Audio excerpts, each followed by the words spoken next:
This is the California State Senate.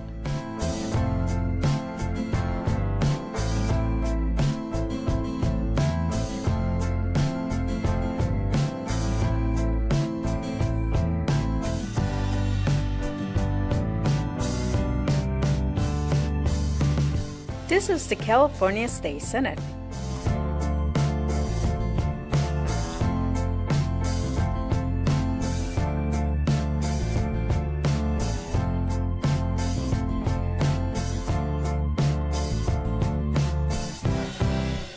Esta es el Senado Estatal de California.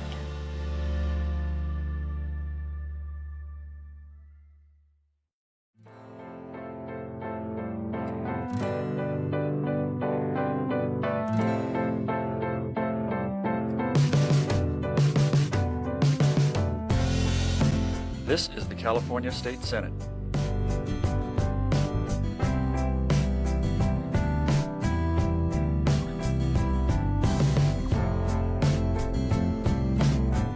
This is the California State Senate.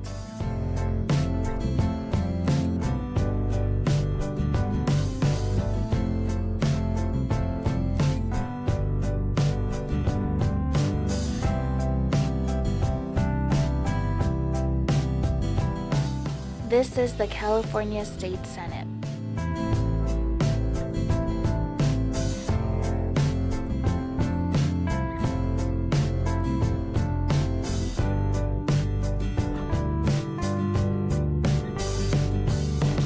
This is the California State Senate.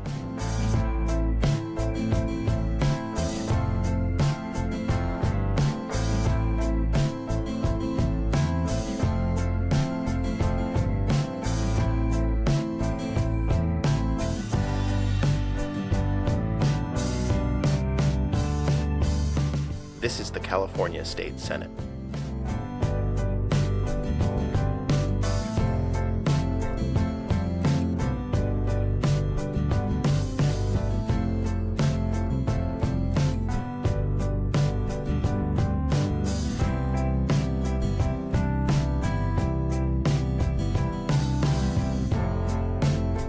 Este es el Senado Estatal de California.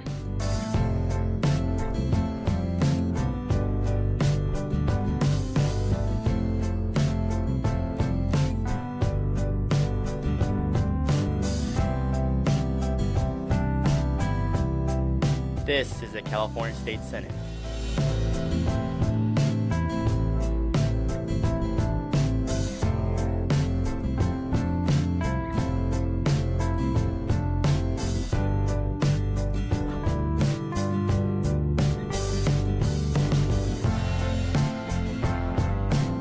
This is the California State Senate.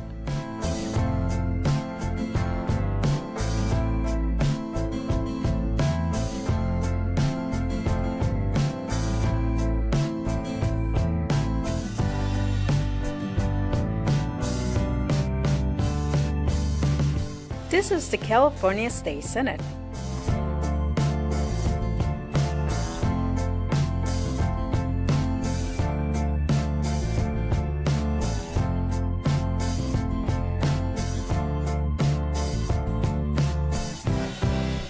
Esta es el Senado Estatal de California.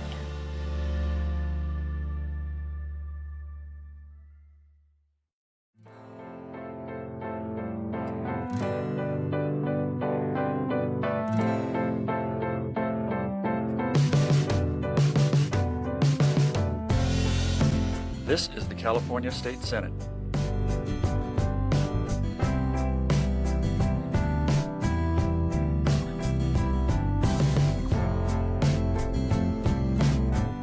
This is the California State Senate.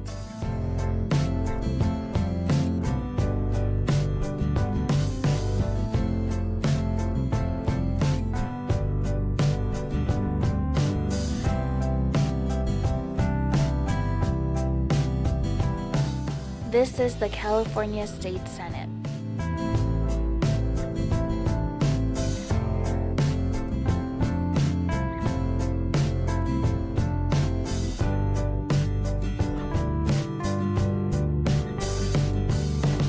This is the California State Senate.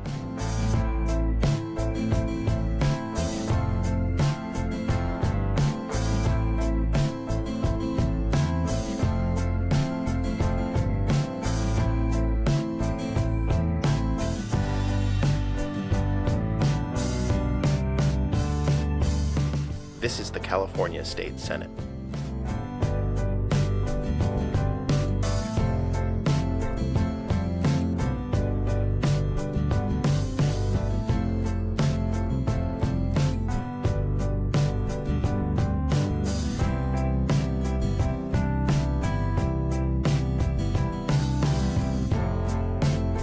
Este es el Senado Estatal de California.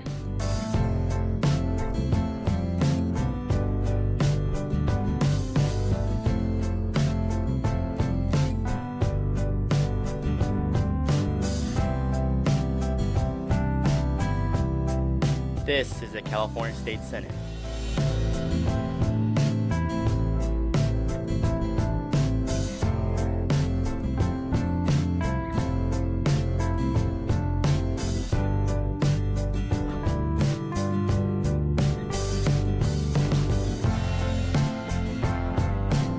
This is the California State Senate.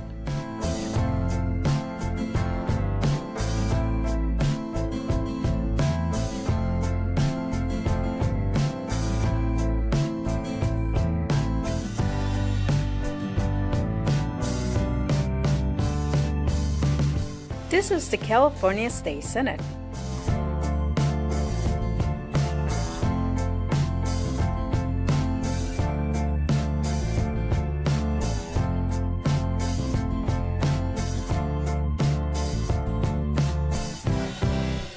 Esta es el Senado Estatal de California.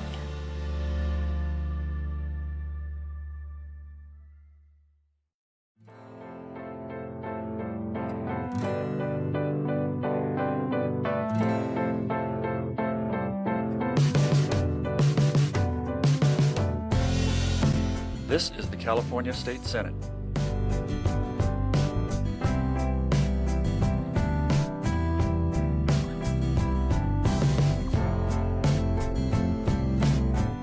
This is the California State Senate.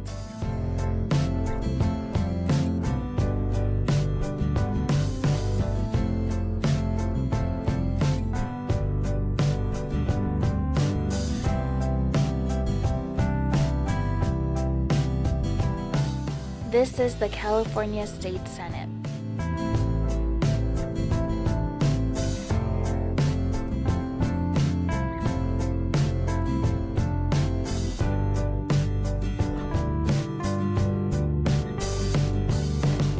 This is the California State Senate.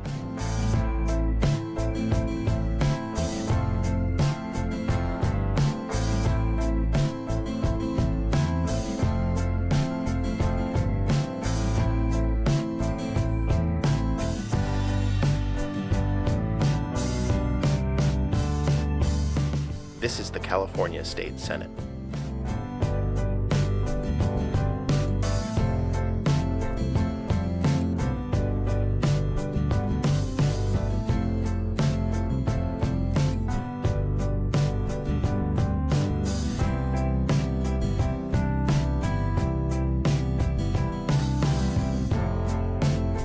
Este es el Senado Estatal de California.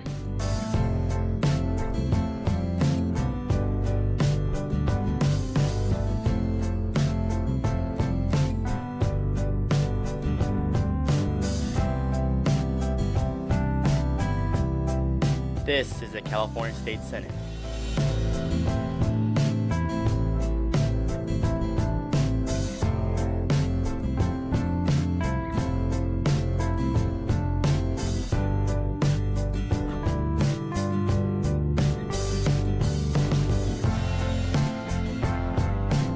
This is the California State Senate.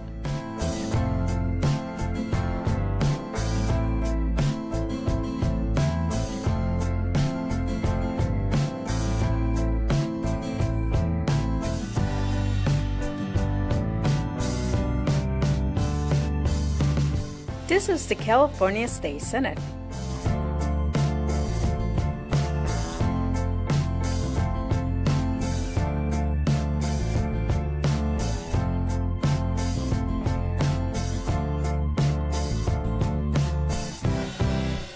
Esta es el Senado Estatal de California.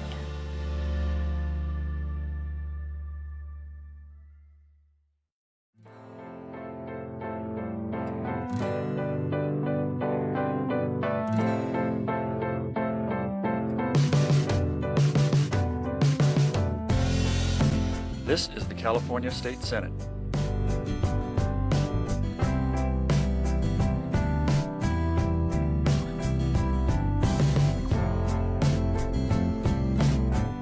This is the California State Senate.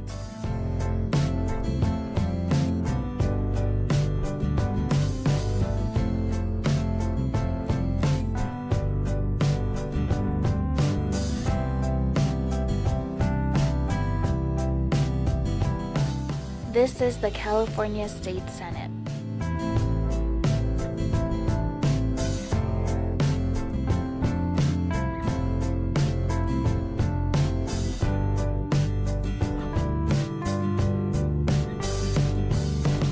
This is the California State Senate.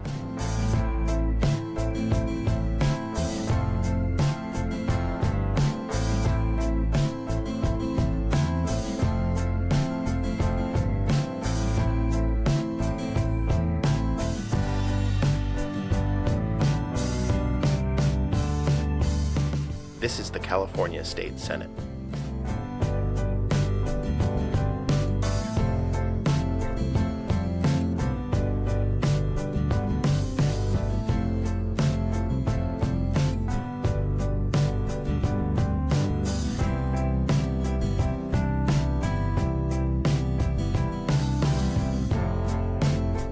Este es el Senado Estatal de California.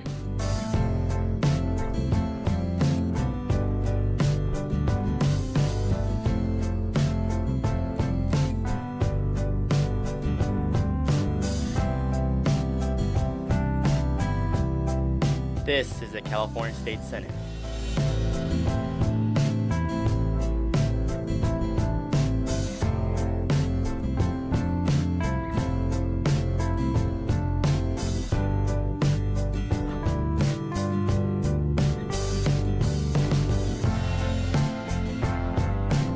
This is the California State Senate.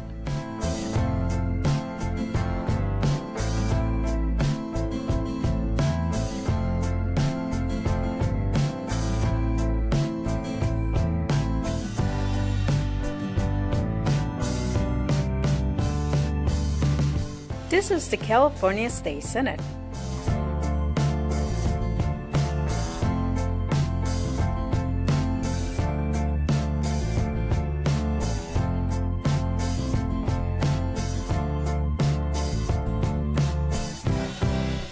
Esta es el Senado Estatal de California.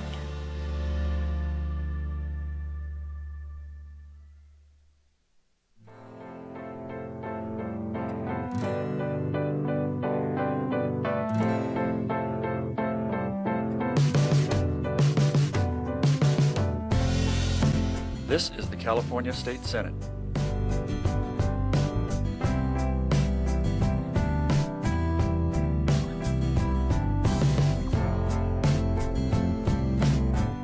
This is the California State Senate.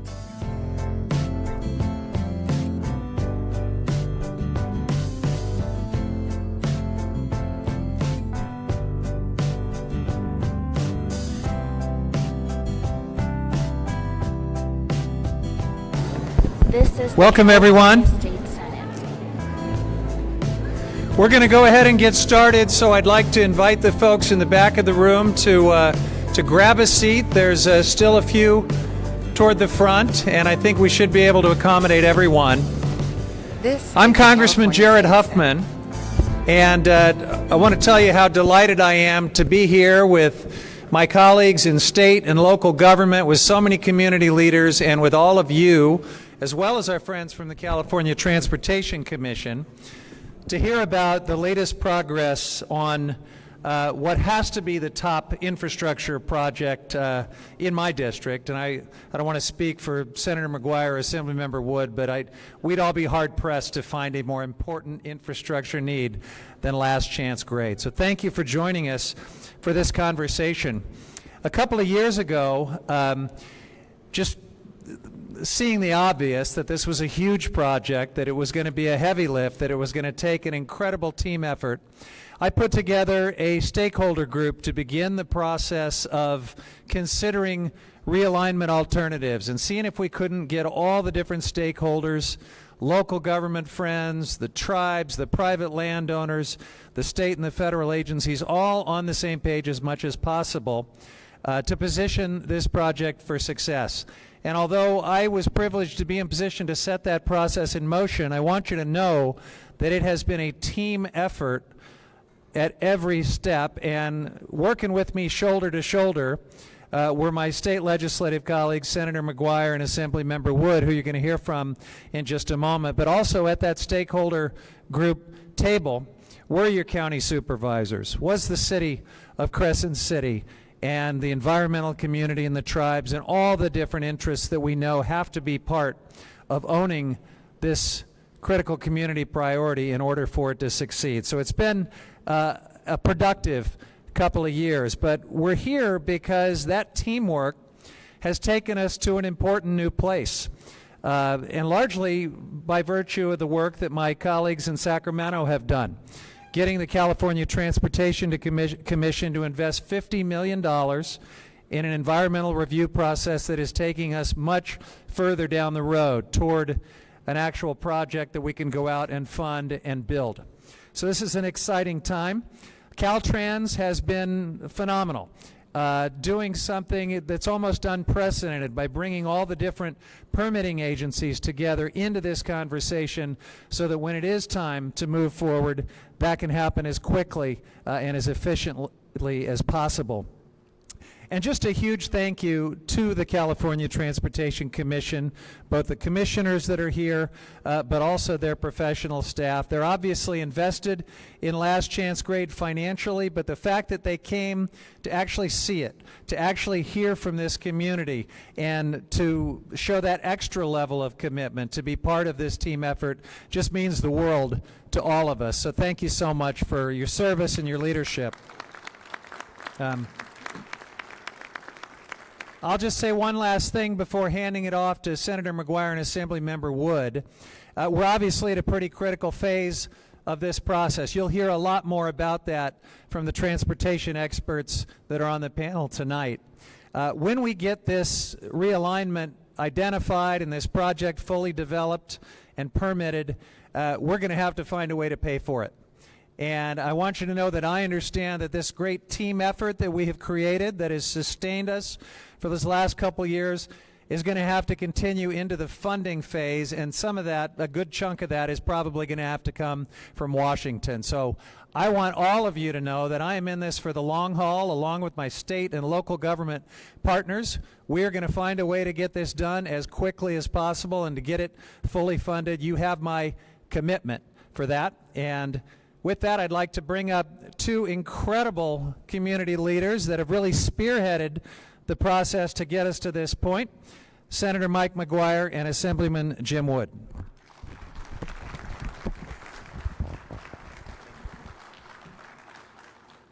Well, did it go away? Oh, it didn't. Okay. I just want to say thank you to Congressman Huffman for leading this off, and actually leading this off in many, many ways in the process moving forward. I have the unenviable position of introducing the electeds that are here, so I'm sure I'm going to mess it up. Somebody's going to be here that's not on my list, so I'm going to apologize in advance. But obviously we have Congressman Huffman here with me. On my left, behind me here is Senator McGuire. I'm Assemblymember Jim Wood. Lori Cowan from the Board of Supervisors, Chris Howard from the Board of Supervisors, Jerry Hemmingson from the Board of Supervisors, Roger Gitlin is here from the Board of Supervisors, and let's see, Bob Berkowitz is here from the Board of Supervisors as well. Blake Inscore, the mayor of Crescent City, is here with us. Alex Feldman from the Crescent City Council, Heidi Keim from Crescent City Council. With us to our right, Fran Hine, the CTC chair, Paul Van Nienenberg. Did I do that okay, Paul? Not really. I kind of screwed that up. Hopefully he'll correct us later. He's the vice chair for the CTC. Jim Ramsey, the president of the Harbor Commission here, the Crest City Harbor District, excuse me. Stephen Avis from Humboldt County, Ferndale City Council, here representing as well. I'm sure I missed somebody. I apologize for that. Blame it on somebody, hopefully other than me. So I'm going to bring Senator McGuire up here. We're going to tag team on this. I just want to say that it was really eye-opening for a lot of people, I think, today. We went out with the folks from the CTC, from Caltrans, from our local representatives here to really have them see firsthand what last chance grade looks like.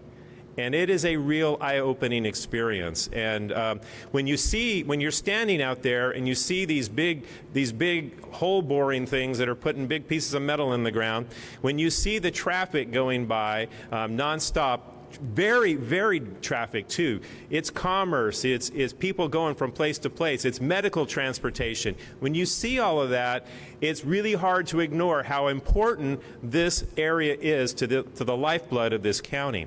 And what is really heartening here, and you've heard this, you'll hear this recurring theme, is the way that everybody has come together.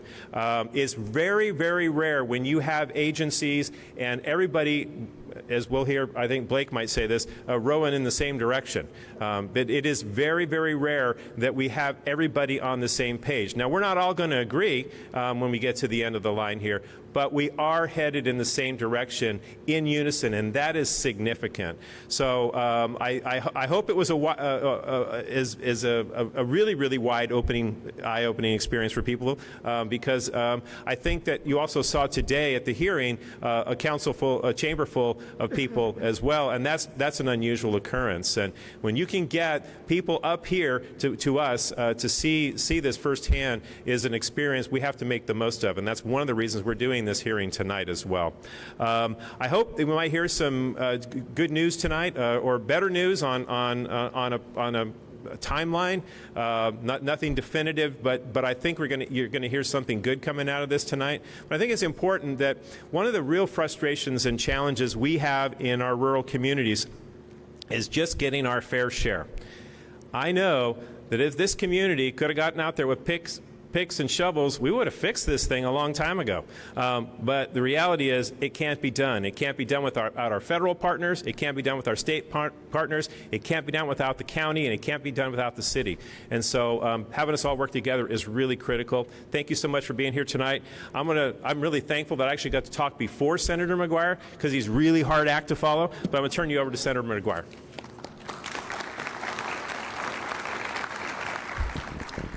Thank you so much, Assemblymember, and thank you all for being here this evening. And I think tonight's meeting on the last chance grade is critically important. For the first time, we have representatives responsible for the last chance grade improvement project all in one room right here in Del Norte County. We need to take a moment to say thank you to the Crescent City Council and the Board of Supervisors for their tenacity and their hard work to be able to get us to where we're at today, and I think we need to give them a round of applause, please.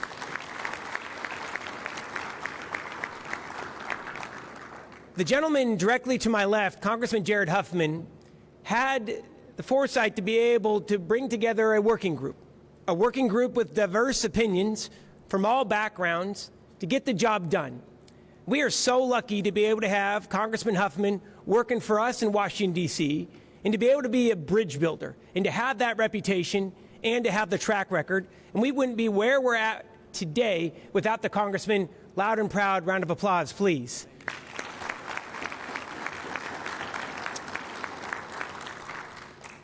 It is such a pleasure to be able to work with Assemblymember Wood each and every day. He is tenacious in the pursuit to keep affordable health care affordable in this state, and he knows where the bread is buttered, and that is potholes and the highways. And especially in rural California, there is no better advocate than Assemblymember Jim Wood. I think we need to give him a round of applause and say thank you. And of course, to Caltrans. Caltrans has been on the front lines on this issue, and we want to say thank you to our district director, Matt Brady, for his incredible work, Jamie Mattioli, who's the project manager. They have been focused on moving this project forward. We are grateful for your hard work. Let's give them a round of applause, please.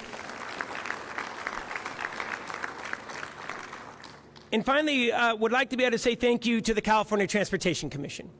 They are maybe a little-known commission who controls the purse strings when it comes to transportation dollars. And Director Branson, along with the chair and vice chair, have been long-time advocates of the Last Chance Grade project. As you know, they originally doled out $10 million. They were able to secure the additional $40 million to be able to complete the environmental engineering studies. They know a one-size-fits-all approach doesn't work for Del Norte County, and we are so grateful that they are here today, taking time out of their busy schedules to be able to see the challenges that we face. And by the way, they had to fly into Medford last night and then bus on down. And candidly, it's probably the best thing that they could have seen, right, on what the challenges we all face. Ladies and gentlemen, we need to give a hearty round of applause, please, to the California Transportation Commission. I'm going to finish it right here and say this. This is truly an all-hands-on-deck effort.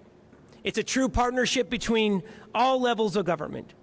And I got to say, this partnership, no matter if you're a Democrat or Republican or independent, it's paying off big time. For the first time, we're not talking about the need for funding. For the first time, $50 million is in the bank to be able to move the Last Chance Grade project forward. It's finally here, and we're able to move forward on the engineering and environmental studies. And we all know talk is cheap. It's time for action, and that's what you're seeing here tonight, and that's what you're going to see in the months and years to come. For the first time in years, the California Transportation Commission is here this evening because they are focused on rural California, knowing that we have significant needs when it comes to our transportation infrastructure. And we also know that the current schedule to complete the environmental and engineering studies are too damn long. And I want to say thank you to the California Transportation Commission. Thank you to the Congressman and the Assemblymember, the Board of Supervisors and the City Council, and to Caltrans, who all agree we need to cut the timeline for the project to be able to get to construction, and I think that you're all with this. Am I right? So, without further ado, I'd like to better turn it over to our local leaders. When we talk about an all-hands-on-deck effort, they have been traveling up and down this state, making sure that we're able to secure this money. And they're also going to be traveling up and down the state in the months and years to come to make sure that we break ground in the coming years. And it's our pleasure to be able to introduce the Board of Supervisors Chairwoman Lori Cowan, who has been tenacious in her advocacy, Supervisor Chris Howard, who has been right there with her the entire time, and our mayor from Crescent City, Mr. Blake Inscore. Let's welcome them to the podium, please.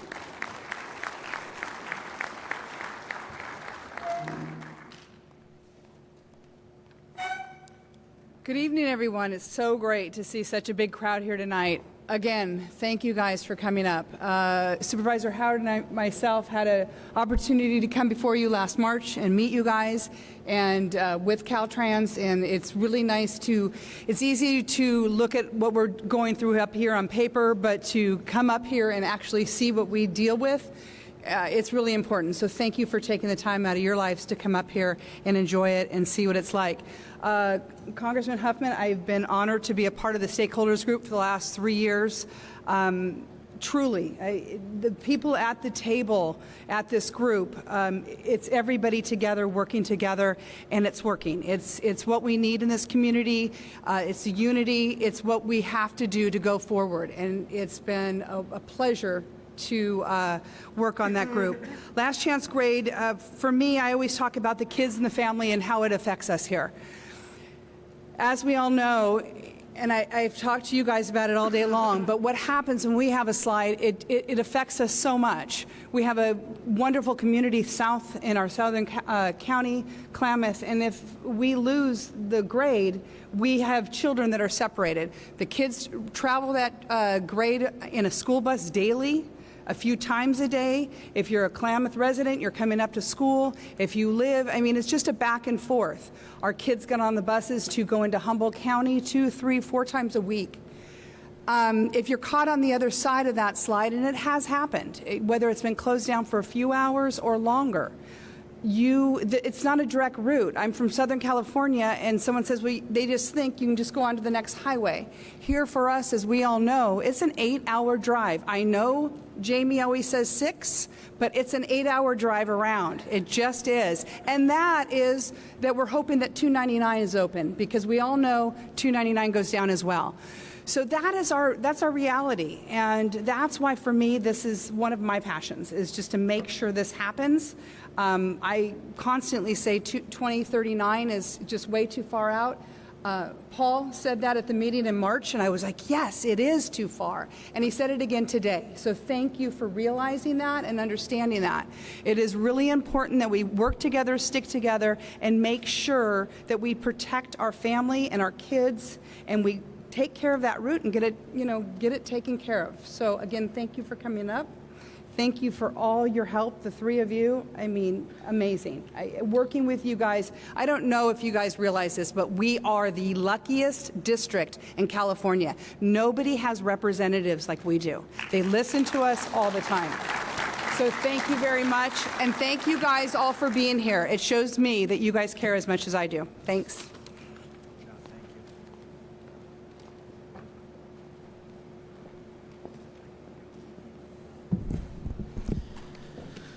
Let's face it, we're a small community, and I'm not going to tell you anything that you haven't heard for the last decade about last chance grade.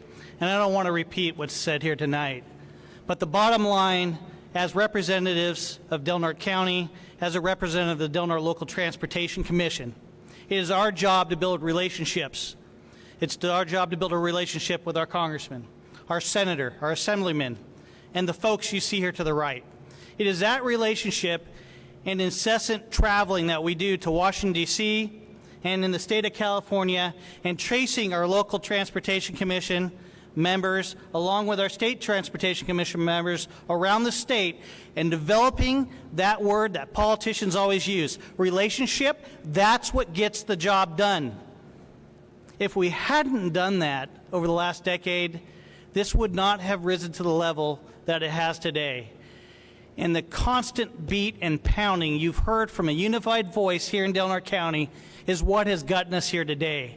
You've heard that message consistently from our congressman, who has been instrumental in getting a group of stakeholders that normally disagree together to be unified on the single course of a project to ensure that there's connectivity between us and the southern part of this state. Without that leadership, this would not get done, and I guarantee it, because as an example, we have been in litigation for over a decade on Highway 199 and 197, which is also a critical infrastructure and safety route that continues to present problems through fatalities every month. We have to continue to drive that forward. But there's a model and a course that has been set before us. It is about building relationships and ensuring folks like we have to our right, through a constant voice from folks to our left, to make sure they come to our community, and that's exactly what they've done. We have followed them around the state and ensured that they're here before us tonight. Fran, as president of the commission, you have been instrumental. Your voice has been passionate with everybody in the community today for 3 hours straight. You listen to the concerns of Del Norte County and Crescent City. Paul, as vice chair, your passion and the message you sent today in the meeting about all rowing together in one direction, which was reflected again here tonight, that is what has gotten us here today with that $50 million commitment you made to this community in March of this year. And Susan, with your continued leadership and voice, I know we're going to get here.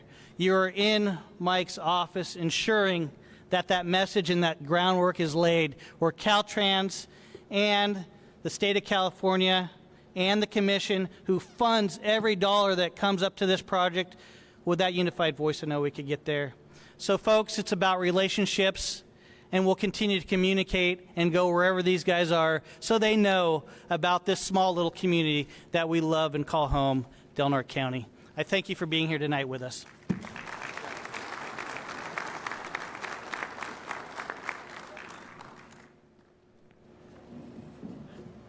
First of all, thank all of you for being here and for continuing to stay engaged about Last Chance Grade. There's a lot of things that we don't agree about in this community. We see things differently. We sometimes can be very silo-oriented when it comes to certain issues.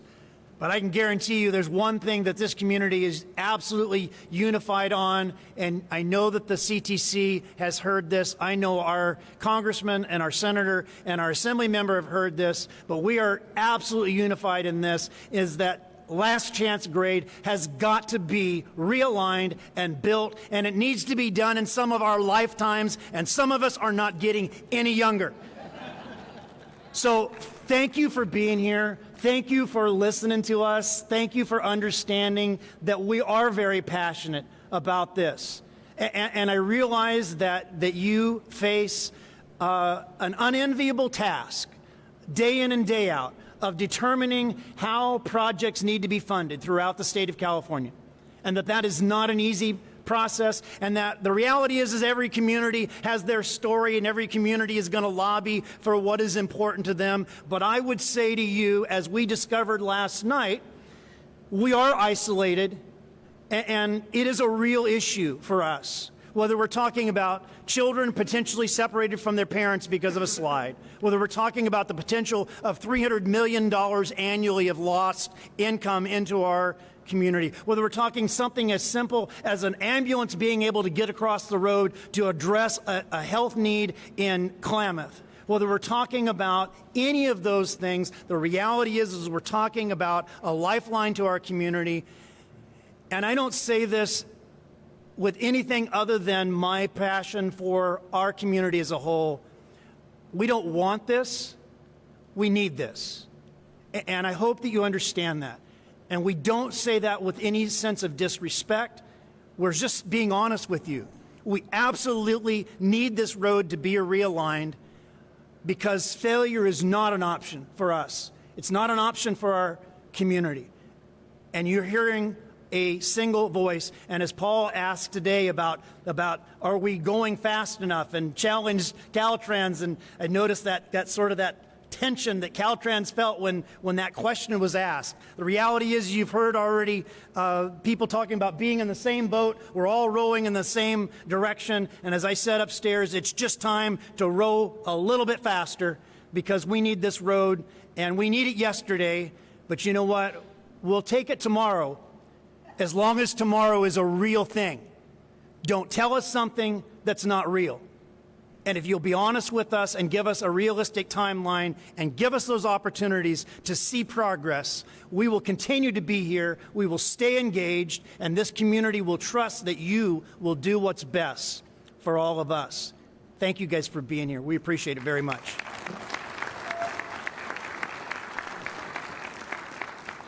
So, folks, at this time, we are going to bring the Executive Director of the California Transportation Commission, Susan Branson, to the microphone to set the stage for this important project from the perspective of the CTC. Welcome, Susan. Well, it is very hard to follow your elected leaders. I would just want to just tell you that I think you have some of the most fantastic elected officials ever. And it's really a reflection, is sitting here and spending the day in your community, it's a reflection of you and, you know, all of those people out there that your elected officials are representing. And I just wanted to start out by thanking you all for having us here at the Transportation Commission. I also wanted to just take a moment before I start to just thank you for how welcoming everyone has been to us, starting at the airport in Oakland, and you know, flying to Oregon, and then, you know, making our way here. So I just want to thank you for that. So today I do have a presentation for you. I wanted to just let you know a little bit, since we're here, we've listened a lot, we've learned a lot. We want to work with you and help moving forward. But I wanted to tell you a little bit about the Transportation Commission today. I thought that might be of interest, or we did, of you today. So let me just see. if I can move this along. There we go. Okay. So the Transportation Commission is an independent body in state government, and it was established in late 1970s. It really was, I believe, the legislature at the time. When we look at why was the commission created, it was the legislature and the governor had made a decision that they wanted to take the decision making for transportation funding out of the political process, out of the process that can, move money in a direction that may not be where the public most wants to see it directed, and the greatest needs, I should say, in the state. And so the commission was established. It's made up of, it has 13 members. 11 of those members are voting members, and 9 of those members are appointed by the governor. 1 of the voting members is appointed by the Speaker of the Assembly, and the other voting member is appointed by the Senate Pro Tem. And the 2 non-voting ex officio members are, one is appointed by the Speaker of the Assembly and the other by the Senate rules. And they're typically the policy chairs of the Transportation committees in each house. And so the commissioners serve 4-year terms, and they are essentially members of the public. They're not government employees. They are compensated $100, so these 2 commissioners will get $100 for today. And so they have day jobs. They have, they can, we can talk with you afterwards, but they have jobs. But they are, these folks that I work for are the most committed public servants ever. And, well, in addition to your electeds here. And so really their role is to represent the state at large. And the reason why I just want to is just make sure you know, that means you. That means interregional. That is not just the key urban centers, the metropolitan areas of the state. That is right where we are today. So they care. We all care at the commission. I just want to, let's see. So the commission has a multitude of responsibilities. The commission is responsible for programming and allocating nearly all the transportation funding in the state that flows, all the state transportation funding. And so that includes the excise tax on gasoline, including the funds that were recently raised by the gas tax increase. A vast majority of that flows through this commission. This commission is an independent body that makes its decisions through a public, transparent process subject to the Open Meeting Act. So you can go online and see we have webcasts, you can watch our meetings, you can see all the projects that are nominated for funding, how the money's spent. The commission has a legislative mandate for providing for accountability and transparency over all those dollars. And I think, it's just really important that there is that process for all of the taxpayers in the state to know where their dollars are going. And I often read newspaper articles where I'll see that folks are saying that, yeah, the gas tax is going for something else. It's not. We know it's going for transportation infrastructure improvements. And so the commission does also have a key role in advising the legislature on transportation policy improvements. So every year the commission works on recommendations to the legislature on how to make improvements in the program, how to create greater efficiencies and greater accountability. And so part of that includes accountability and transparency over Caltrans as well, and how Caltrans is utilizing its funding. So in addition to that, on the list on here in this PowerPoint, it shows all the different modes of transportation that the commission is funding, but also it has a role in parts of the state where there's a lot of congestion. The legislature asked the commission to have a role in approving the ability to manage lanes through tolling, and that is really not as applicable here, but it has a variety of other roles in addition to transportation funding. I thought it was important to show you this. I wanted to talk a little bit about where we were at before the Senate Bill 1, the gas tax increase took place. This slide right here is just a depiction of where our gas tax, when it first started in the early 1900s, when it first was put in place. And that squiggly line at the top shows the buying power that we had at the time to be able to dedicate to transportation projects. And over time, if you go to the early 1990s, the last time the gas tax was raised was in the very early 1990s, and then it just wasn't raised again. And what was happening is the buying power, because of inflation, we started, running out of money. And it was a real problem. And in the commission's role in advising the legislature, the commission was constantly letting the legislature know, hey, we've committed funds. We commit funds out into later years, just so that people can plan. Similar to last chance grade, the commission has dedicated now $50 million, but all that money isn't going to get spent today. And so what happened in 2016 is we have a program, we have various programs that are the legislatively mandated for specific purposes, and we have a program called the State Transportation Improvement Program that adds capacity to highways, as an example.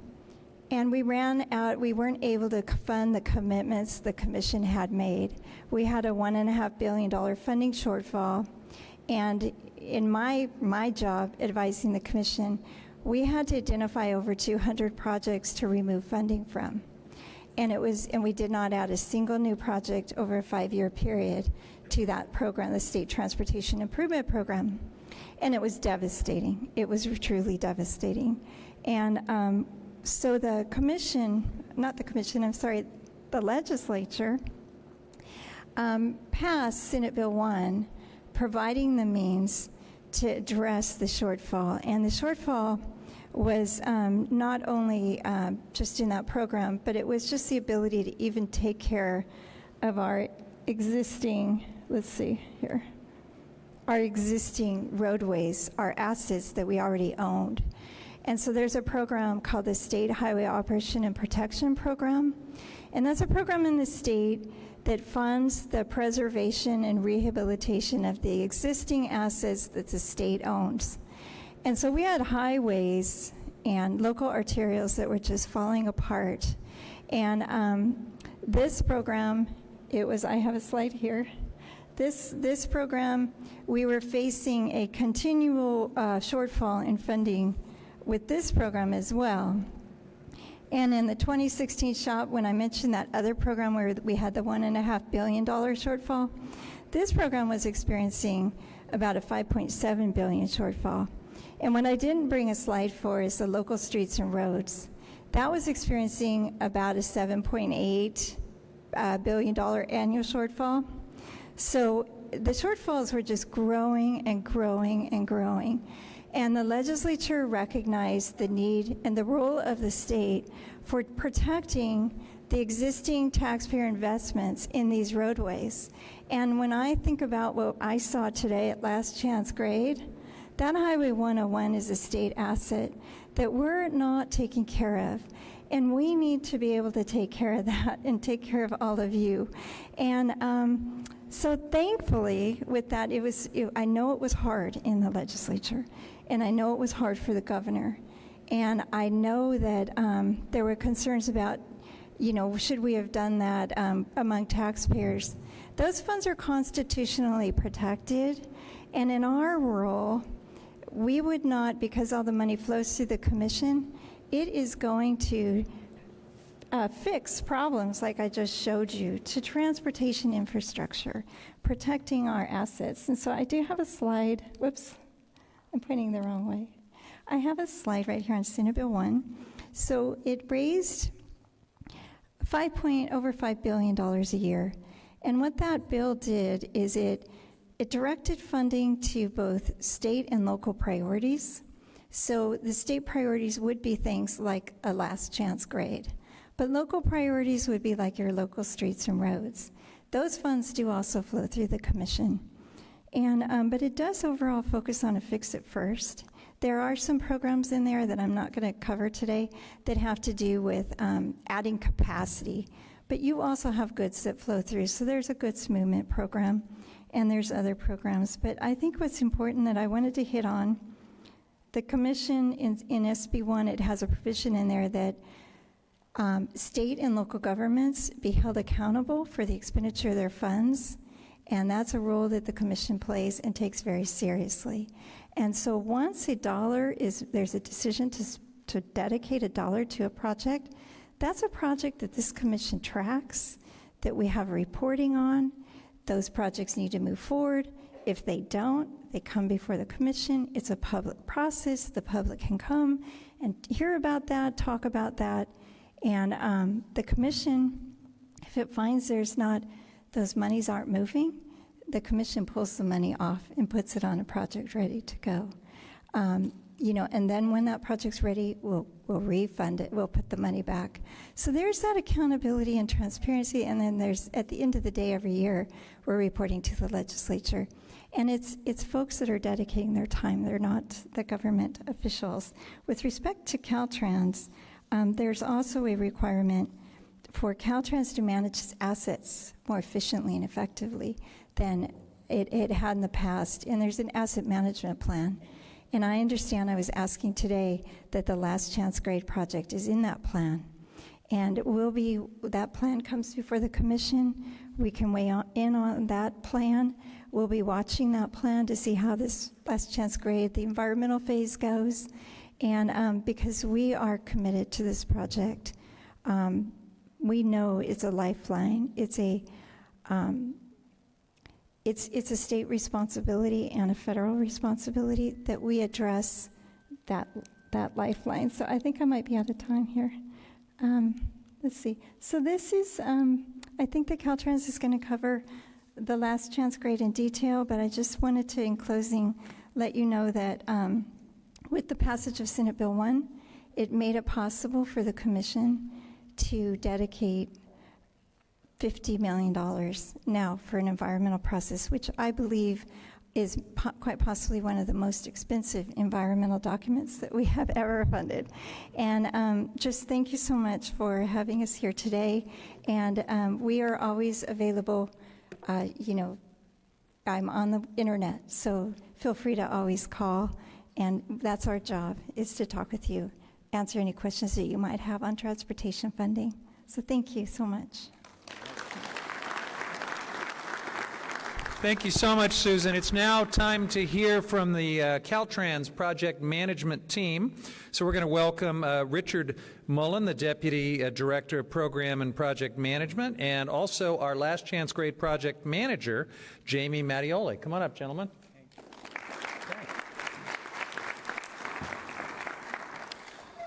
Well, tonight, many of you maybe when you were younger played that game where you tell somebody something that pass around, you go to the end. Well, we're not going to do that right here. There's too many people. However, when I heard row, row, row, I'm just thinking Jamie, we need a motor. That's what's going on. We need a boat. So, no, I'm really excited about this. Introduce myself. My name is Richard Mullen. I'm Deputy District Director for Caltrans, and I'm local. Born and raised Humboldt County. I actually have family on this side, so yes, speaking of accountability, we got family on both sides, and we have 4-year-old twins that grandma lives on this side too, so there's a personal thing.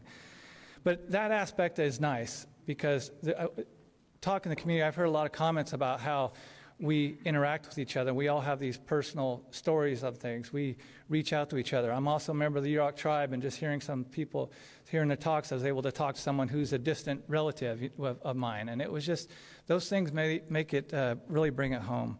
And it's great to see us all working in the same direction as professionals. I want to thank Senator McGuire for the opportunity for this meeting and to be able to come up here and speak to everybody. I also like to thank Congressman Huffman and Assemblymember Wood for their continued support for Last Chance Grade. It's so nice to have that voice down there in Sacramento and everywhere they go. It's amazing when I go down to Sacramento and I hear about things that we may have discussed. I haven't had a chance to talk to them, but it's come around the circle already, and they've already been there, and I'm hearing about it, which is wonderful. Basically pushing our department. So as far as also Assemblymember Wood also is advocacy on the participating in the stakeholder meetings. Those stakeholder meetings have been outstanding. I get reports back from how they're going, and to get that many stakeholders on one direction. That's the key for a successful project right at the beginning. Right now, we have that momentum and we have the foundation to carry this thing through, to keep it going. Now, that doesn't mean people will change, but we've laid the foundation for this so that if staff comes in and steps in, it's already, groundwork is there. Now, the general public, you guys are the constant, so your voice still always needs to keep this thing moving forward. Yes, it's a longer project, and we are dedicated to speeding it up. I also want to thank the Del Norte County Board of Supervisors for their engagement in the stakeholders group and their participation, and the ongoing partnerships with the state and national parks. They've been great support for everything. Jamie will demonstrate later about what they're doing for us. And I want to just mention again the public. I know it's been a long time coming. I have stories going through this thing when I was younger, in last chance grade, and the public's been patient. We are doing, as you can see, many jobs right now out there for emergency jobs, restoration jobs, to keep it open and keep it maintainable. And there's a significant amount of work that we'll still be doing while this project is, the main last chance grade project is being developed. I can't leave Jamie out. Jamie, you're doing an outstanding job on this project, project manager, so I want to just thank you for all your work you're doing on this. So as far as Caltrans support, we are absolutely dedicated. I can't say how the excitement that buzzed around the office. A project like this is, for a while, it's something you talk about. It's you never know if it's going to come true, and it's there. And I tell you, around the office, it's buzzing. So we have a dedicated staff right now that has specifically been hired and put in place solely to work on last chance grade on oversight team. They're not to go off on any other assignments. They're focused just on this. We're fully engaged with our stakeholders, as I mentioned before, not only locally, but headquarters. We have regular meetings with headquarters, meaning the state director. We got a new state director who has a new book when he comes into, he just came in November. I just got in here. And that's one of the top projects in the state on his book to keep an eye on. All the chiefs in Sacramento are on board with the project. And the accountability, we are addressing not only the dollar value of how we're spending it, but monitoring it, so accountability, so we're not wasting any money. So with all this continued support, there's no doubt in my mind that we have everything in place to be successful on developing, and with the goal of having a safe, sustainable, dependable last chance grade project. Not sure what the name's going to be yet. We got that came up together. So we have to have I heard yours. What was Smooth Ride or something like that? But anyway, that'll be for you to decide. It'll be quicker. So with that, I want to thank you guys all for your help too. You guys have definitely had a voice in all this stuff and keeping us motivated, and I want to thank you. So with that, I'd like to turn it over to Project Manager Jamie Mattioli.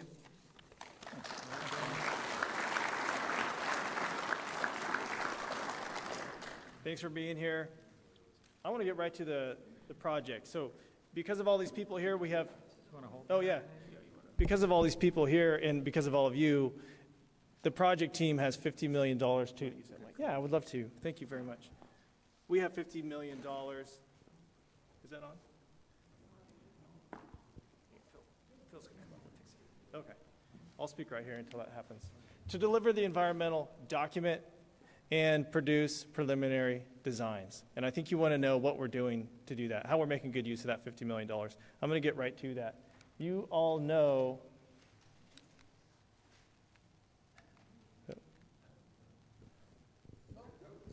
a couple. You all know about the project. You know what's needed in the community. We've established that. This is just a shot of it. We know those 4 landslides. They've been moving for decades. It's expensive to repair. It's expensive to maintain. Thank you very much. Yeah, it's expensive to maintain. And we were very fortunate to have all these folks up here on the grade this morning, and they were on the ground, seeing for themselves the situation. Oh, it's over there. I'm going to move over here. There we go. All right. Storm damage. So we're doing all sorts of work out here. Folks on the ground saw the work we're doing. We have Karen Sanders in the room, and she's been building walls up there for the last 10 years. So we talked about a lot of that work. This is Karen right here. This was before the storm in 2016. After the storm, we see movement. We were there today. The thing's bent even further. So there's a ton of work going on. We had $35 million programmed just to fix the damage from 2016 and 2017. Karen thinks it's going to cost another $10 million. So we're spending more just to repair the damage right now. And we're doing all that we can to keep that road open and safe. Other way.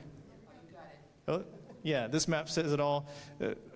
I will concede to Lori, it is 8 hours if you're going from Klamath to Crescent City and there's no last chance grade. It's going to take 8 hours if 299 is open. And if we have a problem at last chance grade, there's a good chance other roads have problems. So it's a huge deal. It would be severe economic impact to quality of life. We've established this.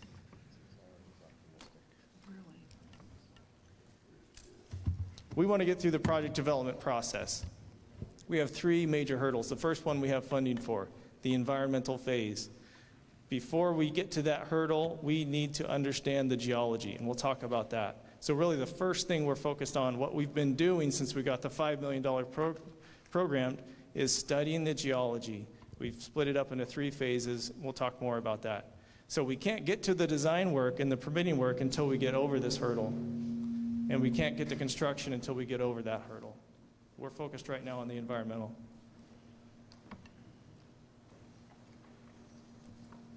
I want to talk about some of the major risks of the project. We have to understand the context in getting through the environmental process. There's 3 major risks. Number 1, litigation. We already heard about Delaware STAA. I'm sure you're familiar with Richardson's Grove. And those projects are small compared to last chance grade. The scope of the project is orders of magnitudes less than last chance grade. We know there are going to be impacts for all of the alternatives we're proposing at last chance grade. How do we mitigate the risk of litigation? It's doing the public engagement work that we're doing. Late discoveries is a major risk. Because there are so many unknowns, there's a good chance that we change our thinking on one of the alternatives that we have. If we change our thinking, we have to move the alternative. Now we have to go back and do studies in the area where we've moved to. So there's a good risk that we have to repeat studies. We mitigate that risk by expanding our footprint. We're studying in a wider area. And the risk that we come to deadlock on mitigation.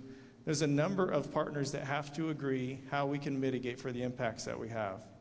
And a number of partners that may have unique objectives, possibly conflicting objectives. So there's a good chance when we get to the table and we say, how do we mitigate for these impacts? Everybody wants something different.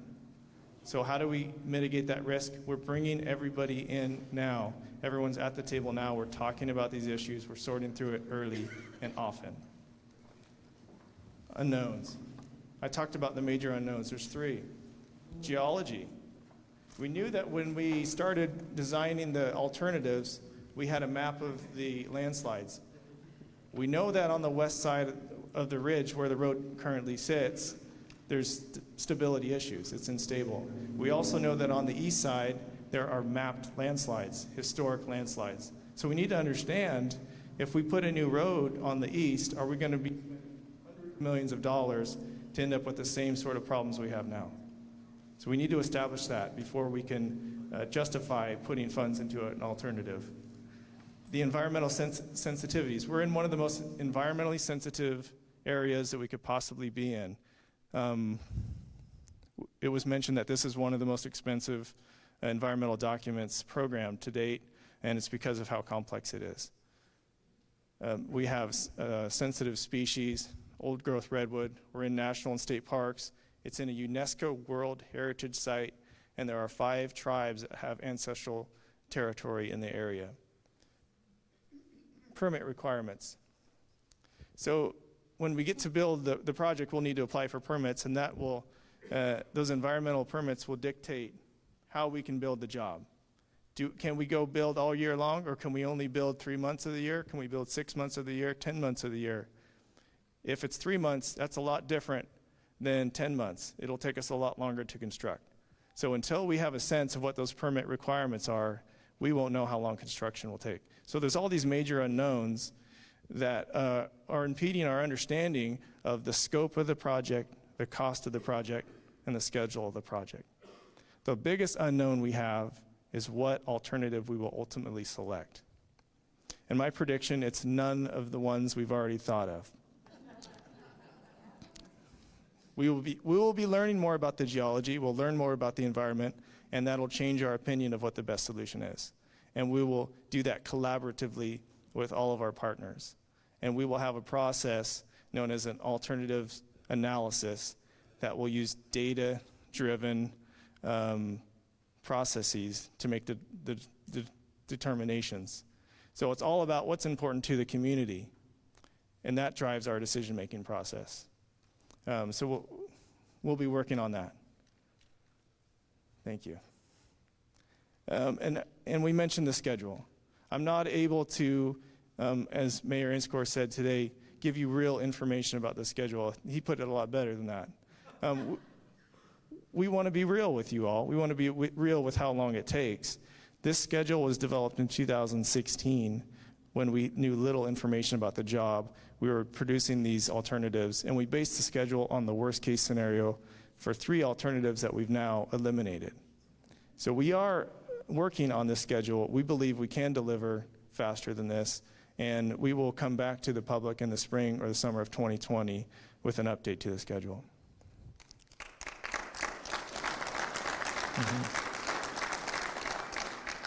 Funding. We do have $50 million programmed for the environmental phase of the project. It is our responsibility to be good stewards of those dollars. If we don't spend $50 million, we won't. We'll be efficient with our dollars. We'll be good stewards of the dollars. If it doesn't take $50 million, that's wonderful. But we feel we have all the money we need to get through this process. We aren't funded for design, which could cost $30 million. We aren't funded for right-of-way, which would include the mitigation costs, and we aren't funded for construction. It could cost anywhere between our current estimates of $300 million to $1 billion, depending on the alternative we select. Delivering a project on time, rowing faster, requires the right people. So we're doing a number of things to get the right people. One thing is we're hiring one firm to take care of all of the project delivery functions: the design, the environmental, the geotech, the project management, all of it together in one package. And this is the first time that Caltrans has used this contract method on a project of this scale. So we've done a few of them in LA, but we're being innovative and trying something new for Last Chance Grade so that we can bring in the best people. The most qualified consultant is selected, and that process is going well. We expect to have a consultant on board in December. Richard mentioned we have fully assigned Caltrans staff, and that's staff with collectively hundreds of years of experience delivering Caltrans projects. They're dedicated to the job. They retain responsibility, oversight responsibility, and ownership for the project. And we're doing a number of things to innovate on our processes throughout geotech, environmental design, construction. I'll talk about those. But first, we've already eliminated 3 alternatives because we've went through a risk-based assessment. The community went through a value analysis. We've talked about that in the past. And we said these 3 alternatives, they cost too much, the impacts are too high, and that's enough. The risk is too high. The risk of failure is too high. So we all agreed, let's eliminate these. So that reduced our footprint by 900 acres. It saves millions of dollars, and it allows us to deliver faster. So stepping through some of these phases. For the environmental phase, what are we doing to deliver faster? Thank you. So where we normally do things in sequence, for Last Chance Trade, as much as we can, we're trying to do things at the same time. On a normal project, we would like to fully study the geology in an area before we select the alternatives and we move on to perform our environmental studies. because of the urgency of last chance grade, we're going to be beginning our environmental studies while we're wrapping up our preliminary geotech to save time. We're using an alternative procurement method for construction. So those 4 letters, CMGC, just think of that as a contractor. Stands for Construction Manager, General Contractor. It's like bringing the guy who's going to build your house or gal onto your design team before you have your designs done. So the person who's going to build this project is at the table with us. They're on the project team, and they're helping us design. They help us communicate what that design does, how we build it, to all of our partners, so we have a better understanding of what it takes. We're making full use of preliminary design. Typically, when we design a project in the environmental phase, we do just enough so we have enough information to get our environmental document. We can actually do a lot more than that, and we're going to, so that we're closer to having a final design by the time we get to the design phase. That helps us apply for permits earlier. We're working on a cultural programmatic agreement. That brings, so we brought all of our tribal partners to the table, the tribal governments, the 5 tribes involved with the project, and together we're sorting out how we get through the legally required tribal consultation process. And we're signing an agreement with the tribes. They'll be signatories on the agreement that says this is how we get through the process. They all agree. It's a proactive way to inclusively get through that process, which reduces risk. And finally, concurrent and accelerated internal reviews. So when we normally review a document in series, we'll send it to the environmental group, and then they say we're done, we'll send it to the legal group. We said, no, this is last chance grade. Please review them at the same time. That will save us a couple months. And they said, yes, we'll do that. For design, we've already mentioned some of the things we're doing. Getting closer in environmental phase on our design. We'll be farther along. That helps us apply for permits sooner. Early development of those mitigation plans. So having the right people at the table early, talking about that so that we can have that plan finalized. And then, again, having our contractor at the table will help us have a better design. And finally, in construction, just again, the contractor's been at the table. They've agreed to how we're going to build it. They agreed to the quantities. They agreed to the costs. And now there's less surprises when we get to construction. Less surprises that could delay the project. So it's a way of reducing risk, bringing the contractor on to the team with us. So 2 slides ahead now. So what have we done? We talked about the preliminary geotech. We split that up into 3 phases in order of how quickly can you get out there and do it. We know there's places we can go drill with very minimal environmental clearance. There's places where we need to go put a path in, and then there's places where we need to drop in the equipment using helicopters in an old growth forest where there are no roads. That's a lot more difficult. That's a project of itself. It requires an environmental document. So we've done the first phase. Last year, we're in the middle of the second phase. This year, we're halfway through, and the third phase is on track for 2020. Getting that data in from phase 1 allows us to redraw that geotechnical map. We have Scott Anderson here, our wonderful consultant from BGC, and his partner Cole. And if you have a chance, you could take a look at the HoloLens, and you can see the geology, you can see the alternatives. So they're there afterwards, and hopefully you get a chance to do that. So we're able to redraw that map. We know that there's areas where we thought there were landslides, there's not landslides. Where there's areas where there are landslides, it's deeper than we thought. So that's changing our understanding of the alternatives. And we have enough confidence now to proceed with the alternatives that we have and begin our environmental studies in 2020, our multi-year environmental studies. And finally, we mentioned that we eliminated those 3 C alternatives, which saves us time and money. And thanks to our partnerships, our phase 3 geotechnical studies are on track. It really took a team effort with national parks, state parks, and many others to be on track. So finally, I just want to talk about the next steps. So 2020 environmental studies, multi-years of studies. That's biology, general, cultural, all sorts of things, looking at the species, looking at the habitat. And we're in an area over 1,000 acres. It all begins in 2020. And again, we're on track for the third phase of the geotech. We will be publishing are advertising to have a public hearing just on the document related to phase 3. So if you hear that come out, we're only talking about the geotech. We could talk about the project, but we need to go through the process and have a public hearing just for that. So we're on track for that right now. And finally, I just want to give a couple examples of how partnering is really helping us. I already mentioned that the parks have really streamlined their process so we can get that geotech done. Another example is the city of Crescent City has allowed us to use their facility to put electronic equipment so we could relay a signal, and that allows us to have our webcam up on the grade, and now we can monitor the grade in real time. Our webcam is now up on the, what's the name of that map? Quick Map site. So if you look at Quick Map, you can find that. And finally, one final example, Green Diamond has given us hundreds of thousands of dollars worth of LiDAR data because they're our partners, and they said, hey, we flew this area, we fly it for our business, can you guys use it? And we said, sure, we can use it.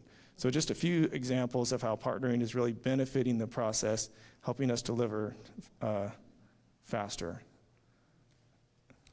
And again, thank you all very much. It's your support that gets us all up here and really drives the process. So thank you very much. I'm happy to answer any questions. Thank you, Jamie. So, thank you, Jamie. The last stop before we get to your questions, we are honored to have the chair and the vice chair of the CTC with us, and so we want to invite Fran and Paul to share any thoughts they would like before we move to your questions. I think you'll like this because I'm guessing their thoughts have something to do with hurrying this project up. Take it away. I think this mic is on. So let me tell you my notes. So what I heard was Congressman has a stakeholder working group, not just a static group, but a working group. So I put that in quotes. And we also heard loud and clear that doing nothing is not an option and failure is not an option. And I think there's tremendous power in embracing that. And, you know, we did the site tour today, and I have to tell you, in my day job in real estate and building projects, we always do a site tour, and so it really brings it home. It particularly brings it home for me.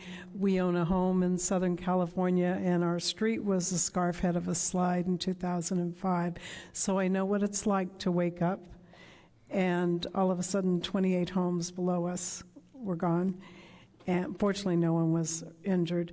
But I know what it's like to have a red tag, and you can only go into your home with a police officer, and you can't live a normal life. And so I think it's very real to all of us. Commissioner Van Konynenberg talked earlier about deadlines and timelines, and I think part of what the commission does well is really focus on the accountability. So I say we all do need to make sure. We also talked earlier today about dashboard, and I think when we put something up in front of all of us and keep it in front of us, I'm a mom. I remember when it used to go radio silent with my kids, and I think, oh, isn't that sweet? The three of them can get along. Wrong. That was always a bad sign. So we want to hear from you all on a regular basis, because silence, like kids playing, is not necessarily a good indication for a project. So we're here to help and to work.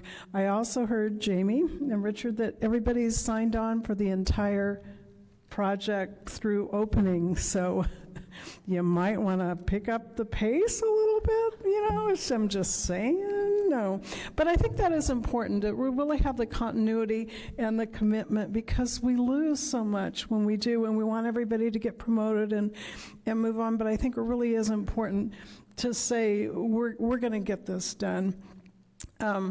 Also, I think, I was the one that kind of talked today about renaming it. Maybe Last Chance wasn't the best name we could call it, so I put on my marketing hat, and I think we'll call it Last Chance, Best Chance. And so, you know, we all like to use the little transportation acronyms, so it could be LCBC, and we'll all know it by that, and celebrate it being the best chance to really make a difference, I think, in terms of providing opportunities. And then finally, I'm not sure which of my colleagues was talking about the power of relationships, and I truly believe in the power of relationships. And I think it makes all of us so much better. We're rowing in the same direction. We can also hold ourselves accountable for making sure that our oars are getting in the water and we're not just rowing, because not being that great all the time with my skill sets, I know that we have to sometimes remind ourselves of that. So I just want to thank you all for the hospitality. I especially want to thank all of you that came out tonight, because you have other choices to do, and to think that you're all committed and the community is all here, you're willing to do whatever it takes. And then in our earlier town hall meeting today, we had a suggestion from one of the community members that was talking about other projects, but I think it's for all of us to really slow down and make sure, you know, safety is always first and foremost. So whatever we do, we know we're going to have a construction site. We have a current construction site on the last chance. Sounds like we've had a construction site on the last chance for a very long time. So for all of us, if we can all own that and try to be extra careful, because we want to get this done and we want to get it done in a safe manner. So with that, I'm going to turn it over to our Vice Chair, Paul. Well, I want to thank all of you for coming tonight. This means a lot. Director Branson said that this is the largest allocation and programming we've ever done for an environmental document. And at least it's the largest one I've ever voted for. And if we do that, you want to know that the community's bought into what you're doing. And the fact that you all, over 100 of you, showed up tonight means a lot to us as commissioners. So thank you for that. When we were out on the site today, they told a story that when they were originally putting in the wagon trail, the guys with the picks, when they got to this part, they started saying something to the supervisor of saying, hey, the soil's not right here. Maybe we should move over. And you know what the supervisor said? It was too difficult. We're not going to do it. When they put in the paving in 1920s, the guy said, hey, this soil's not stable. Maybe we should move the route over. The guy said, no, that's too difficult. We'll just keep going right here. Every 20 years, Caltrans has come back and looked at this problem, and each time the answer has been, oh, it's too difficult. We're not going to do it. Let me just tell you something. You know, in all of our lives, I bet you all have a story of sometime when you did something really difficult and you did it, and there was joy in that and there was beauty in that. So this community has come together, and we're all going to do something really difficult. And at the other side of this, when we're at the ribbon cutting, there's going to be real joy and real beauty, because it showed that the power of this community to do something really difficult. So I hope that I am still a part of the Transportation Commission. I want to be there celebrating with you at this ribbon cutting, but I want to applaud you for going for it on the difficult, because there's glory in the difficult, there's joy in the difficult, there's beauty in the difficult. So I salute you. Thank you, Fran and Paul. All right, folks, so we're going to take it now to your questions. We have two really well-qualified microphone holders. Over here is Senator Mike McGuire and Assemblymember Jim Wood. We'll alternate sides of the room and spend the next several minutes addressing your questions, and I'll kind of refer your question to whoever might need to answer it and referee as needed.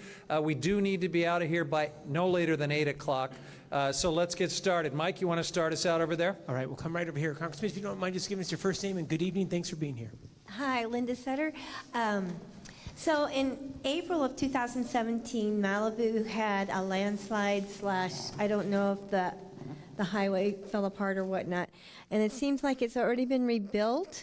And I'd like to know, in comparison to the last chance grade, what the cost of that was to get it rebuilt, and how come it's already been done, but ours we're waiting 50 years and now another 20 for studies and whatnot else. Half these people you see before you will all be dead, okay, deceased. So we need, I know you're doing the best you can, but let's hope you can speed it up a little more. But I would like to answer that question, why Malibu was done so fast and ours is last. Madam Director, I was just going to add, if you can just distinguish emergency work, right, versus where we're at now, and if you can also talk about the emergency work that's being done on the last chance grade, and maybe go to Jamie, please. Can you hear me? That is really a question for Caltrans, but what I would say, where the funding is a question for us, the commission emergency repairs, similar to what's happening right now on last chance grade. There's a lot of emergency work that happened with the mudslides, and to reopen a highway that has been shut down is an emergency, and there's set aside emergency funds for situations such as that. When you look at last chance grade, as you see the slope deteriorating right now, we're spending millions and millions of dollars to keep 101 open on the last chance grade right now. I forget the figure I heard today, but over the last few years, it's millions and millions of dollars. So I don't have the dollars for the Malibu slide, but those are emergency reopening highways that are closed. So I don't know, Jamie, do you have? Not a lot to add to that. You said it perfectly well. I'm guessing, I'm not familiar with the Malibu slide, unfortunately, but I'm guessing it was an emergency job. The road was reopened. On last chance grade, if we did have a major failure and we lost access to the road, there would be an emergency project that would begin immediately. We expect we would be able to have the road open within days, maybe weeks at the most, but there's always a hillside that we can retreat into if there's a failure. Fortunately, for last chance grade, the road has never been fully closed for more than a day, which is very fortunate. We have had this chronic, steady movement. We were talking about how thick the pavement is out there. It's 20 feet deep in places. It's been moving, and we've been paving. It's moved 40 feet horizontally in one location, 30 feet vertically, the location we're at today. So we have all the resources available. If there is an emergency job, we go out there, we get the contractor on board, sometimes within hours, and they're fixing the project. So we have all the resources we need to keep it open and safe. Yeah. For this project right now, we're really focusing on delivering the environmental document. We're in a position where we have all the dollars we need to keep the existing alignment open and safe, and we have everything we need to find that long-term solution, which is on a totally different timeline. We have to go through the legal required processes. We can't avoid them. Yeah. Federal dollars along the way. Oh, so, yeah. Assemblymember Wood, you want to? Sure. I've got to hold it. Oh, you're going to hold it? Yeah, I'm going to hold it. So Nate, he's good at this. I'm Susan Doherty. My question is for Jamie, actually.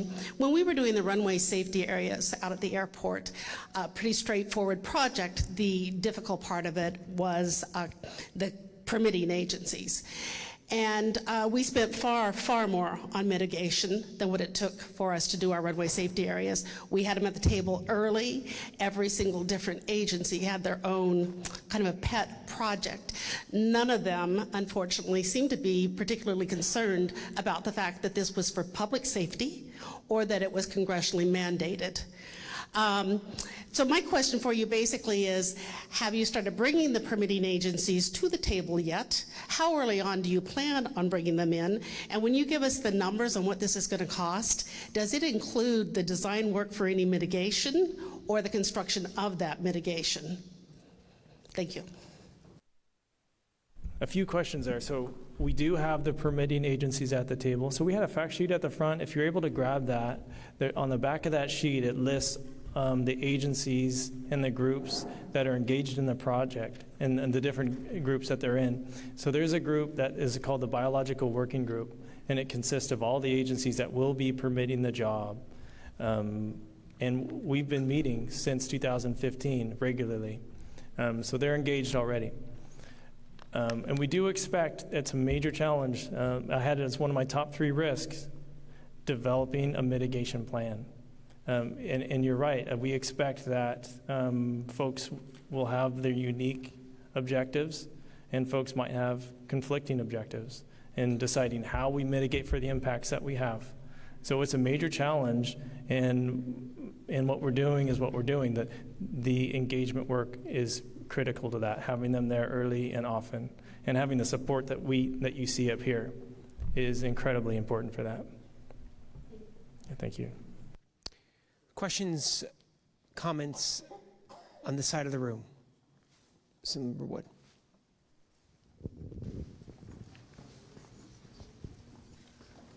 I know everything always, I'm sorry. My name is Lynn Sullins, and I've been here since 1989.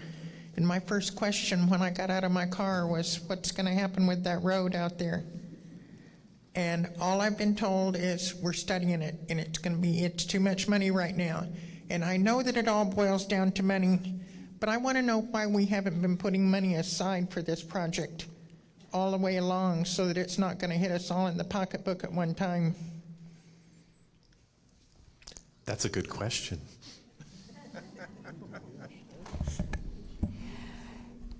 Prior to Senate Bill 1, there wasn't enough money. You know, right now when we talk about emergency shortfalls, that is a huge. This state has been experiencing a major emergencies that are shutting down roads.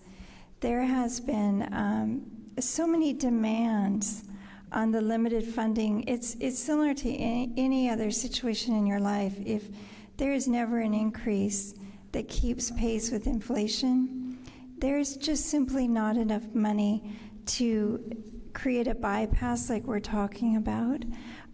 So that's where you see the patchwork of just keeping Highway 101 open. The fact that this Caltrans team and those that work alongside them to keep 101 open right now is actually a true feat. In a world where that gas tax money was not indexed to inflation, we were, essentially with limited dollars doing the best possible. Now with Senate Bill 1, there's the ability shortly after that, your Senator, Mike McGuire, called me into his office and he said, hey, can't we move forward on geotechnical studies? I think the allocation was made in June of 2017, which is the same time period in which Senate Bill 1 was enacted. That's your senator at work. And we got that money moving. The geotechnical studies now are taking place. It sounds like that's actually saved some time because now the alternatives are starting to be identified. But now we're on course, thankfully, to make a difference and really move forward. Prior to that, we were Band-Aids, and it wasn't just Band-Aids, what you see here, but in our job, looking at the entire state, there were Band-Aids throughout, all the way to the Calexico-Mexico border. So it's just, that would be the answer, and it's unfortunate, but now we're able to move forward. And Chair? If I could just jump in just real quickly too, because I had the same kind of question when I first joined the commission. I come from a asset-based company, and we have set-asides of capital on every month of every project. And frankly, that just simply wasn't how we were working. And I think in the prior federal bill, MAP 21, actually required all of our state DOTs to develop an asset management plan, which was a huge step in the right direction. It's not simple if you haven't been keeping that ledger and prioritizing and really looking at it. So we weren't unique, but that simply wasn't how state DOTs. So we've been working on that, and we now have that. So you see with the accountability of SB1 where our legislature really recognized that and said, okay, we've all agreed that we need an asset management plan. We need to take care of what we have, and we need to be realistic with how much money that's going to require. So I think your point is we've heard that before, and we've felt that, and we're moving in the right direction. But I think we have decades of how we did business that wasn't, we didn't have a comprehensive list, and we're getting there. So thank you to our Congressman, we have Supervisor Berkowitz with a comment. Thank you. You know, one of the things that's really important is that you have measurable objectives. So that now we have a measurable objective for 2020, but what about 21, 22, 23? Can we have some idea of where we are, where we're going, and know whether we've accomplished whatever we wanted to accomplish year by year? So that's, the legislature, I think, thinks like you, because they passed a bill. It was actually before Senate Bill 1. They called upon the commission to establish benchmarks and performance measures for measuring Caltrans and how they're managing the assets. So it would be bridges, pavement, culverts, traffic management systems, and all the assets that fall under the state's inventory. And so the commission is required by law to establish benchmarks and targets and measurements and have Caltrans reporting on how well they're doing. That transcends past the next 10 years. That's in perpetuity. With respect to last chance grade, though, that's an excellent idea. And that we today in the earlier part of our day, the commissioners asked for reporting on having Caltrans come to the commission meeting and giving us regular updates on their progress on this project, and we're committed to that. So that's something that, we'll consider doing, so thank you. Let's go over here on Assemblymember. Is there a question over on this side? All right, I think then we're gonna continue with Senator McGuire. Senator McGuire, though, reminds me that we are not waiting to get to the other phases of this project before we start trying to find the money for those phases. That actually the effort to identify those funding sources begins now, even though we know we're not there yet. We're not at design. We're not at construction. We got to start working on the pre-funding those right now. Congressman, we have Dennis here. I've been driving on the road for over 60 years, and the road has been closed for more than a day at one time in the 60s. In 66, I was going to college on a Sunday night, and the car in front of me bumper hit the road had fallen off so much that the bumper hit the concrete. I did the same thing right behind it. It's been falling for years. We were told the reason they wouldn't do the road or couldn't do the road was because the park wouldn't allow us to go through it. And that's been a whole problem the whole time, is the park doesn't want us to go through the park. And we've been told that for years. I watched that road go down, and I'm sure it's more than 20 feet of concrete or asphalt, because I've seen it go down that much in one afternoon. From Sunday, the Caltrans was there Saturday, and Sunday when I went to college, the bumper hit my car, and the car in front of me hit too. So you're asking about whether the park has been the impediment to realigning the roadway? That I'm sure that's part of it. That's what we've been told for years.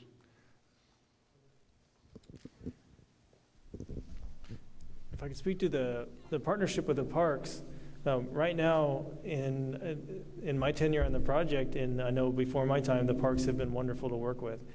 They're at the table, they're fully engaged, they support the project. They were part of the group in Congressman Huffman's stakeholder group in 2015 that reached consensus.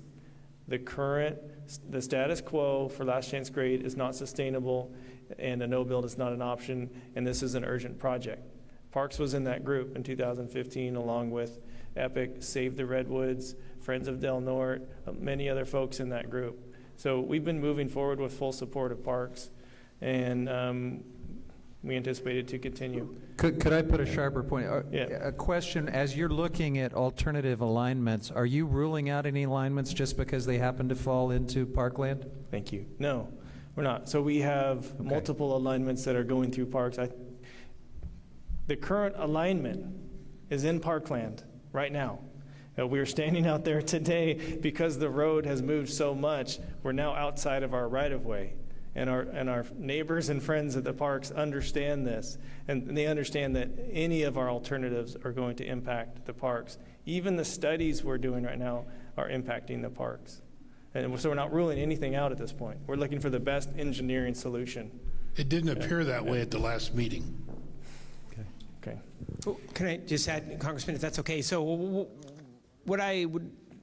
state parks, national parks are absolutely engaged. They are active on this project, and they want to be and are partners. Candidly, we're going through some really environmentally sensitive habitat.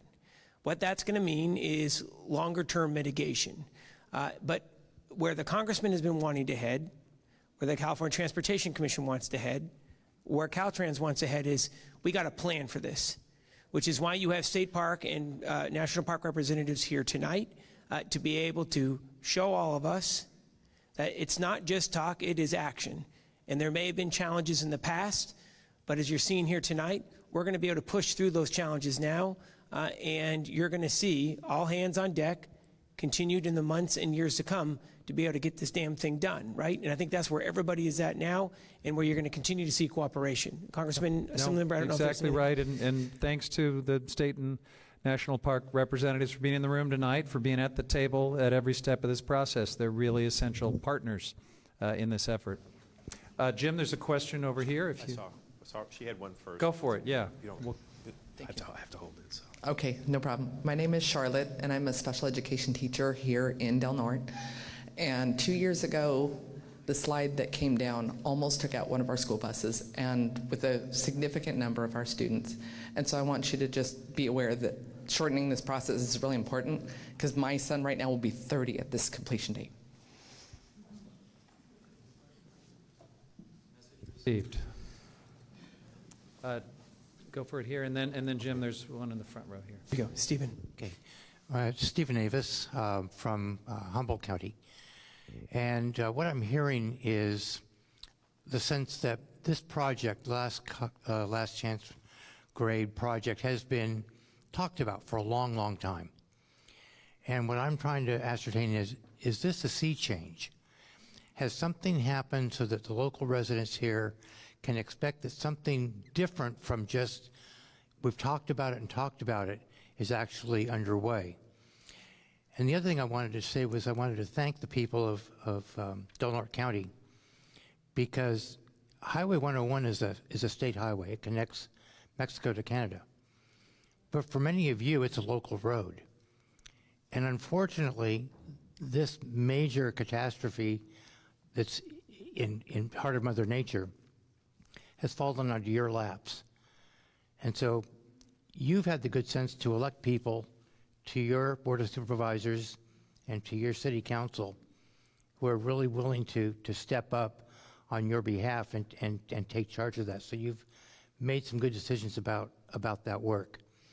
And all of us below you and above you who aren't daily engaged with Highway 101 in this area, thank you for the tenacity that you're going through, and also represent the hardships that you've had to bear that we haven't had to. So thank you for your going. And again, if I sense a sea change, then stay engaged and see how things play out, and we can be hopeful. Thank you. Stab at that one. I think there is a sea change. I'm not saying mission accomplished. I'm not saying anyone should rest on the laurels, but some of you veterans of last chance grade that go back longer than any of us recent elected officials can probably tell us, but I doubt that you've ever had a member of Congress, a state senator, an assembly member, some of the top transportation officials in the entire state of California all assembled together talking about how we are going to spend $50 million that has been approved and allocated and is actually being spent right now in a very thoughtful and strategic way to take us forward to a new alignment. We're not going backward on this, folks. This is actually pretty exciting that we're at this new phase of this project, and I hope that is clear to folks whose patience has been taxed understandably over the years.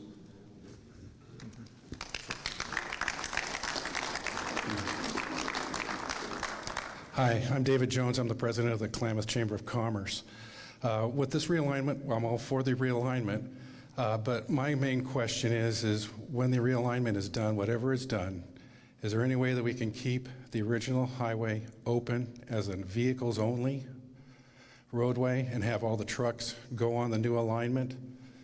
The reason I'm asking is because all of our people down there that have businesses rely on tourism, and that scenic roadway, there's parts there, I'm sure you've seen it today, where you can, maybe not today because it's foggy, but, but there are picturesque views there that people come from all over the world. I've talked to people that have come from as far away as Australia, Germany, France, and they come just because they know that part of the highway is so picturesque, and they always pull off on the roadway, take their photos there so they have a memory.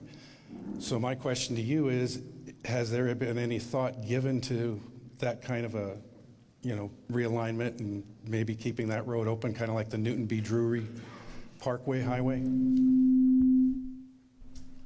There's been discussion of something similar.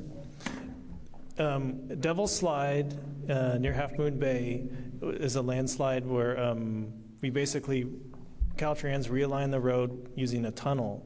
The existing highway is still in use as, I believe it's a county trail, but it is a trail. So folks can still access that part of the road. If you wanted to go just experience the view of it, it's available to folks, and I think bicycles and on foot traffic. So that has been considered. What do we do with the existing alignment as we realign the road? We'll have to find a use for it. It could be totally obliterating the road, giving it back to nature. There could be another beneficial use for it. So that's part of the whole developing a mitigation package and finding agreement between the parties, what works for everybody, and using a holistic approach to find solutions that are efficient, make good use of our funds, and work for the people involved. I think one thing, we are spending a considerable amount of money just to keep the road open right now. It will be very hard to justify, once we spend a considerable amount of money to do a fix, to keep that portion of the road that is continually moving. So I just want to be realistic about, from a state perspective, there will be limited enthusiasm for spending $10 to $15 million a year just to keep that road open once the fix is done. I'm not saying, it may be that that's the will of the commission at that point, but I just want to limit expectations. And but in other parts of the state and in parts of Oregon, we've seen where these things that have been abandoned are turned into hiking trails. So that is an option. Well, my other point would be is that where these turnouts are, don't seem to be where they are in the slide areas or the slip zones. It's more on the way as you're coming up into Crescent City. There are the turnouts there. Maybe you could have it just like a little dead-end trail there, vehicle trail, something along those lines. I'm not saying we have to go all the way through. It's just so they would have like a vista point kind of thing.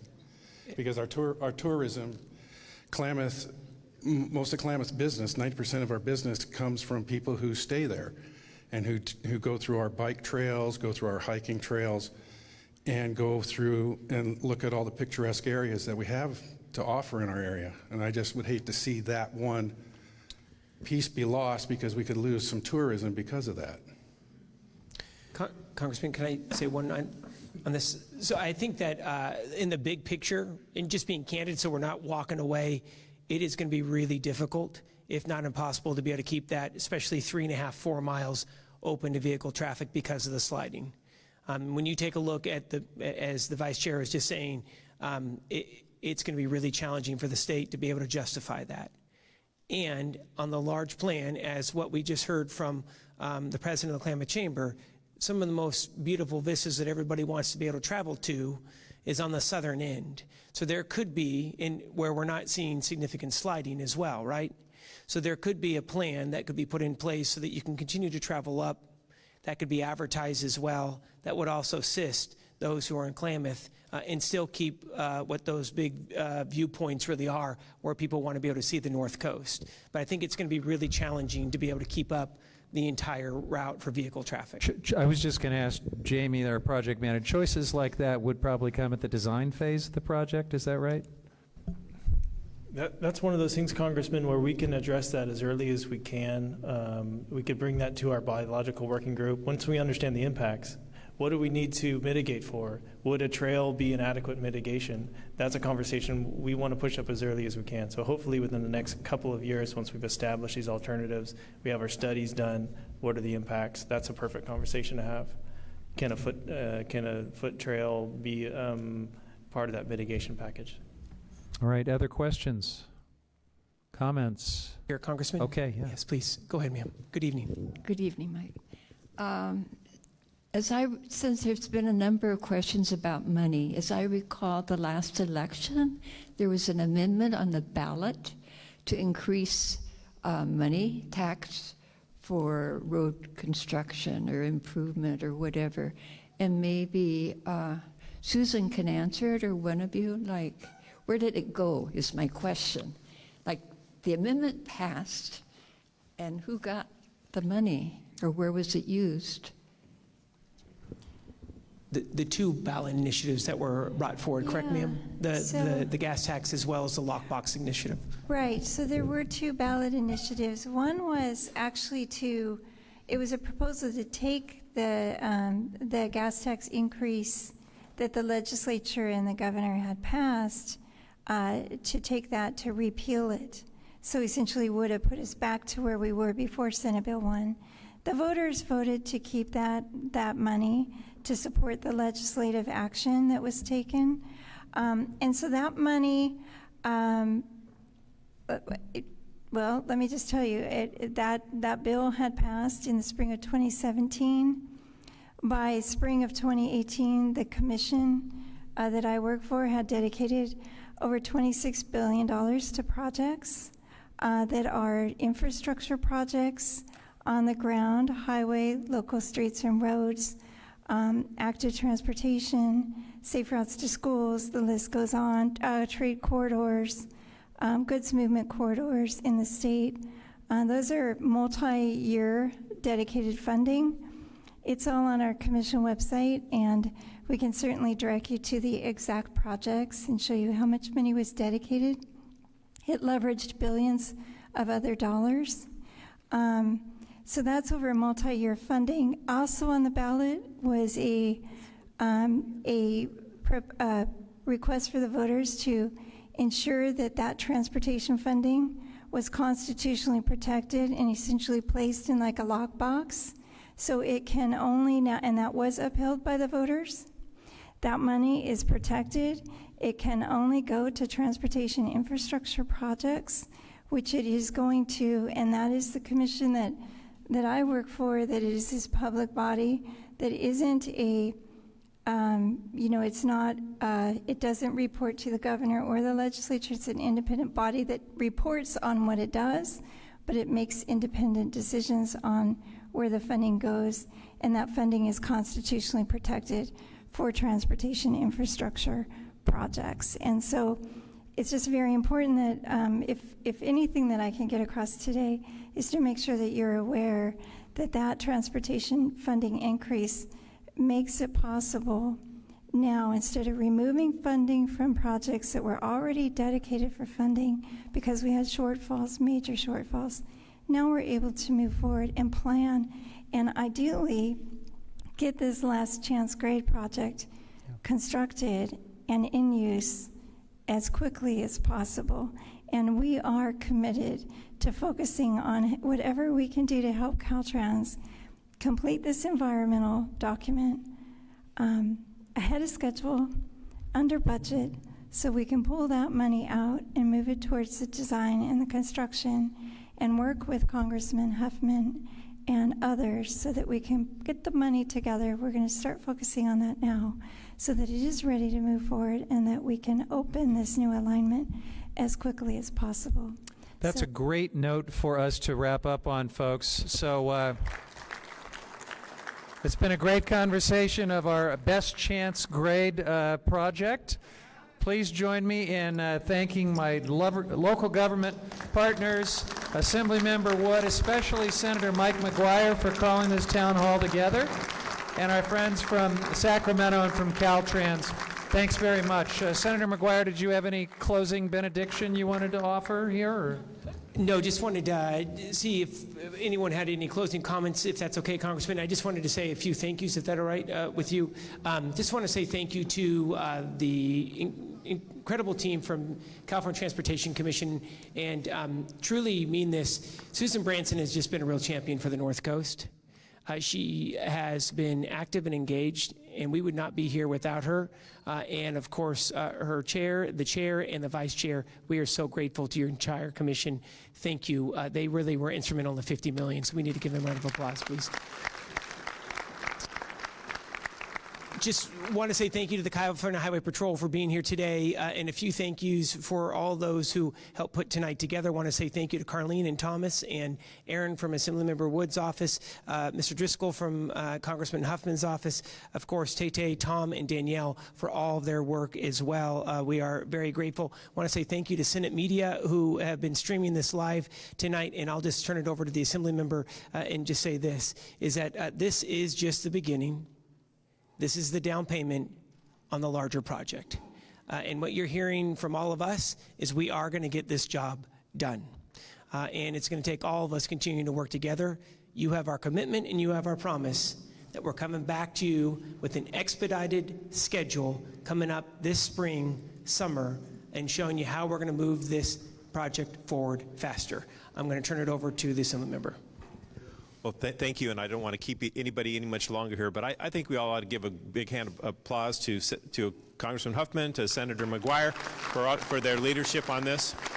And thank once again the CTC folks for coming, much appreciated, and our team at Caltrans is going to move this forward. So I want to, just for a second, as I was thinking, you asked a question about, how do we, where's all the, how can we didn't set aside money in the past? Well, think if you live on a fixed income and you live in a house, and over time, things are going to break in that house, and it's going to cost more money than you have to fix that. That's the way it's been in California for a long, long time, until Senate Bill 1 passed. Now, I may not like it that you may be paying a little bit more for gasoline, but that's kind of the cost of living increase we need to do to bring projects to Del Norte County, and particularly a project like this that's so important to our community. So think about it as a cost of living increase there, and we've been living on a fixed income for way too long, and it's not been adequate for our needs. All right, Lori, bring us home. Once again, thank you for coming out. I just want to kind of tell you something. Last week, I had the pleasure of going back to Washington, D.C. with Supervisor Hemmingson. And the one thing I took away from that is Supervisor Howard talked about relationships.